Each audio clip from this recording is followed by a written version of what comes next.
Junior with Keystone RV Center. Today we're joined with one of our factory reps. This is Steve from Hemisphere. Steve, why don't you go ahead and tell them a little bit about yourself and how long you've been in this industry, and okay, we'll start there. All right, yeah, my name is Steve Vajunas. I've been actually doing this 35 years. I started in the industry back in, believe it or not, April 1st of 1984. Back in those days, a lot of your RV manufacturers actually had plants out here. In Pennsylvania, Maryland, and Virginia, there was at one time 15 different RV plants. You had Coachman out here, Skyline, Citation, which is now under Thor, a lot of different brands. Fleetwood had several plants. I actually started under the Coachman umbrella in Lancaster, Pennsylvania, which is ironically where I still live, because one nice thing that Forest River did is when things were an economic turndown and a company would shut down one of the plants in Pennsylvania because it was close to Indiana, Pete Legal, who started Forest River, was smart enough to pick off a rep who lived in the area because he knew all the dealers. Yeah. Obviously Keystone knew you guys for a lot longer than we've been doing business over these years. So that's kind of an advantage there. So the nice thing is, like I said, I've been doing this 35 years. I'm very comfortable with the products, very comfortable with what I'm doing with the Hemisphere product. But also from living in the Northeast like you guys, it's easy for you and I sit down many times and pick out products and spec them the way that the customer in this market is going to want their product. Yeah, I mean, because every territory is a little bit different as far as they want, as far as the design of the coach. Because there is a reason if you jump on Forest River, West Coast is completely different than East Coast. Oh, totally. I mean, it's amazing out there where there's so many still even master bedrooms that'll have a bed against a wall. Yeah. Okay, and most people here, unless they're still in their 20s, don't want to crawl over the person in the middle of the night. Yeah, no, that's not happening. But West Coast, yeah, they're even the options they bring in with. Yeah. Now, I'm gonna throw this out there. I'm gonna make you feel bad for a second. I apologize ahead of time. April 1st, 1985. 84. Yep. 84. You've been doing this longer than I've been alive. That's correct. They call me Junior for a reason. Okay. It's not because I look good. That's for darn sure. Well, I agree with that. So, there's a bunch of different Hemisphere lines. And people will look at them and go, well, this fifth wheel and this fifth wheel, and we got these two different types of travel trailers, and what are the different? You've got a couple of different lines, so break them down real quick for us, just the Cliff Notes version. Okay, I'll give you the Cliff Notes version. When we first started doing the Hemisphere about 10 years ago, it spun off of the regular Salem, and they would do a hung glass sidewall. And then realizing that within the market, and you know this too, with fiberglass, the average customer many times they're going to see fiberglass, and they don't realize there's what's under the skin, the differences and stuff like that, because there's 3 different styles of which to do it. Yeah. And you and I both know, and not to insult anybody who's watching this, but if I said Kia and Mercedes, the average person knows where we are in the discussion. Yeah. But when you say fiberglass, they necessarily don't. So we realized as a company that we wanted to streamline this specifically towards that lighter market. And many times you look at the weight, you say it doesn't seem that light, but in comparison to what it would be in another construction, it really is. Yeah. Okay. So with our product itself, we originally came out with the regular Hemisphere, which is a full cap on the front, aluminum sidewalls, aluminum floor. Okay. What I like to say is as close as you can get to a fifth wheel while still hooking it to the bumper. Correct. Yeah. Yeah, and that's part of it, because the thing that's unique, and you just brought it up, is we do fifth wheels and trailers and different levels of trailers now, but the big thing is where we're aiming our thing is you can have a first-time buyer buy one of ours. We do some really good features, and we do have several do it. Conversely, someone who's camped once or twice before, they start to know what they want. And many times your person who's buying, who would like to have a fifth wheel but doesn't have the vehicle, doesn't mean they're still not in that position, especially a couple, that they would like to have a lot of those amenities. Oh yeah. You know, they want to push a button too and have the jacks go down and all those. Well, pluses. One of the things that I see changing is as the guys that have been doing this and they're on their 12th coach, especially start to, and the internet is a wonderful and horrible thing at the same time. If you have any questions about that, watch our Cousin Eddie and Aunt Pinterest videos. We talk about that. There's a lot of great information out there and there's a lot of bad. But these guys that are on their 12th unit are saying, hey, look, here's my hit list for my next shopping trip. Yep. And people are pulling up these videos and they're like, hey, this must be important. You guys hit on a lot of the really important ones. Now, some of the goofy ones that people come up with, There's no touching that.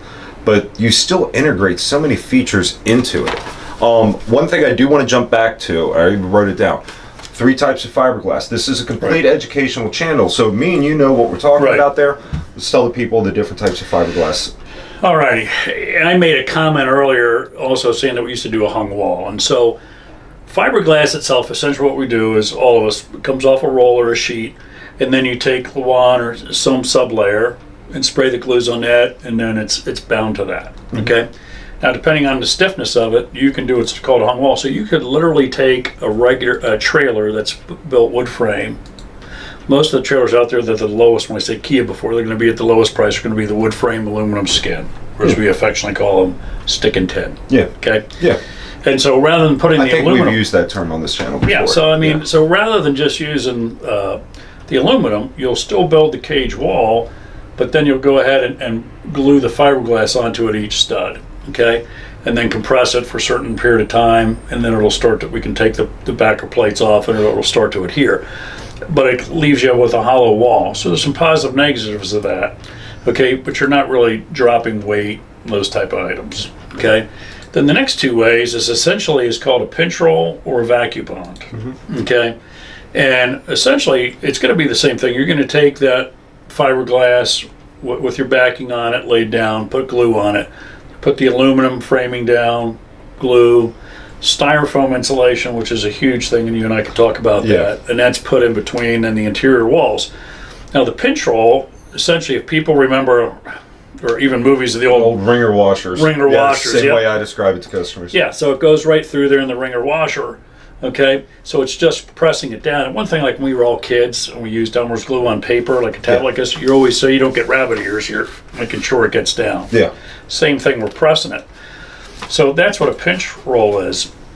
What we do is we use a vacuum bond. And all the layers are going to be the same, but instead of letting it go through a pinch roll, when we put it in the did you ever see those commercials on TV and they use a bag with I always said the food saver, and the way they crush the can on the Warren like Buffett owns Forest River. He just got a bigger beer crusher. That's right. Or they put clothes in a plastic bag and put the vacuum cleaner hose on it. It sucks it down, like you were saying, like the Seal of Meals or whatever. That's essentially what we're doing. So that wall in there, even if it's on a big fifth wheel or smaller trailer, it's in there for 15 to 18 minutes to get all that pressure. And the nice thing is you can look many times at a cut piece of sidewall, and you can see within the styrofoam, you can see the pink glues driven into it. Oh yeah, no, like we've got some of the cutout walls. If you guys ever stop in, see us, and we can show you this. But you'll see where the glue has actually been drawn into the styrofoam and started to push in. So it's more impervious to delaminations, things like that. So what delamination is, guys, is if you've ever been driving down the road or you've been at the campsite and you see a sidewall and it's all wavy, or maybe there's just a section of it that's started to pop out. Some of the other methods of attachment, what'll happen is that separation of that glue, because we didn't get full penetration in one area, whenever you were trying to squeegee out all the glue to get all the air bubbles out, there was a little bit of one, okay? And the sun hits it and warms it up, and it becomes slightly bigger and bigger and bigger. Now, there is another side of type of delamination. That's whenever we see customers not maintaining seals. Right. And everybody gets worried about it. They go, well, I'm going to buy a stick and tin because then I don't have to worry about delamination. Right. I'm going to buy this type of car because it's easy to rebuild the motor when I don't change my oil. Right. That's the way. That's all I hear whenever I hear people say that. Well, and to comment on that, the first thing you talked about is what's commonly called a glue pop. Yeah. Okay.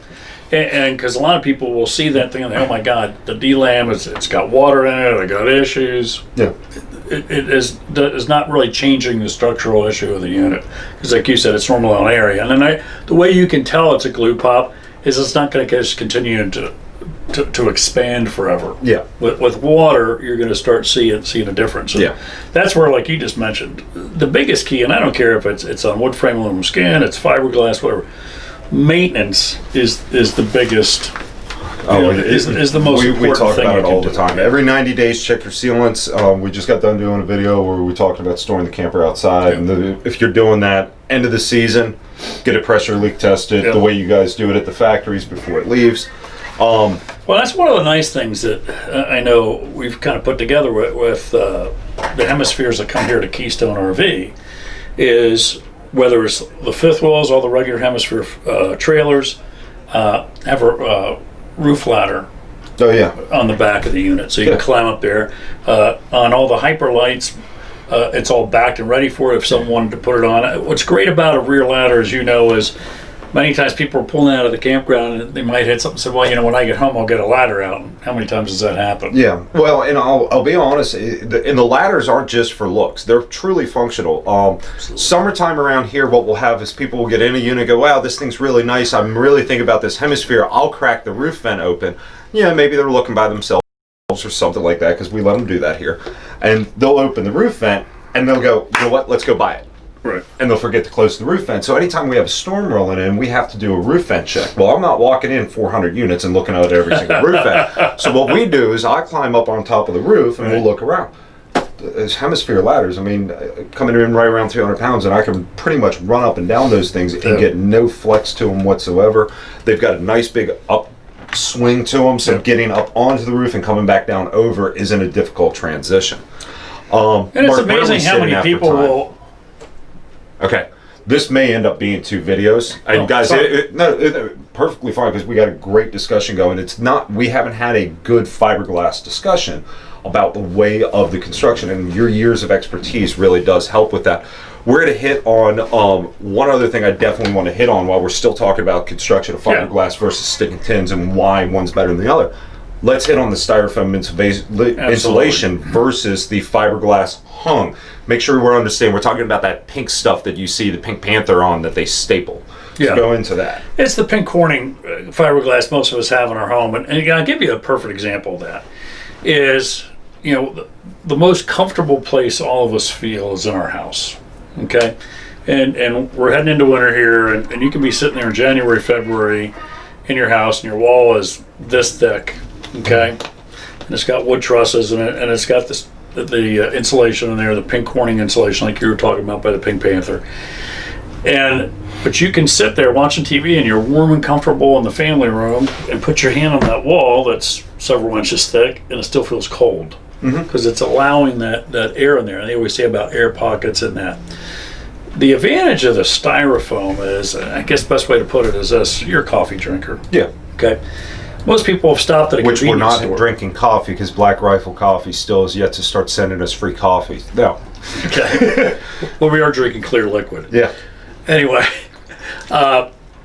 most people have stopped and somewhere at a convenience store or whatever and picked up a cup of coffee. Yeah. Okay. And sometimes you got to put that sleeve on there, your fingers are burning, But you pick up a styrofoam cup, and where it's different, it has to do with densities.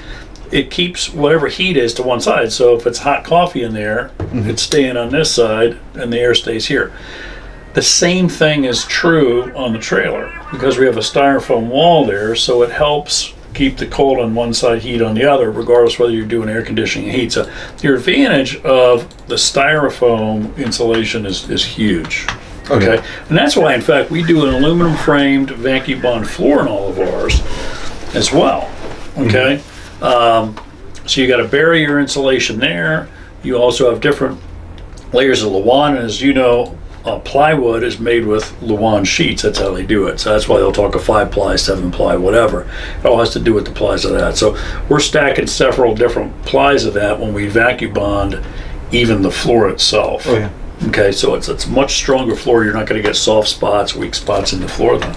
Yeah, I understand that just because somebody goes, hey, I had a problem with a vacuum bonded floor, okay, and we're not going to talk about, we're not going to bad mouth brands or anything like that.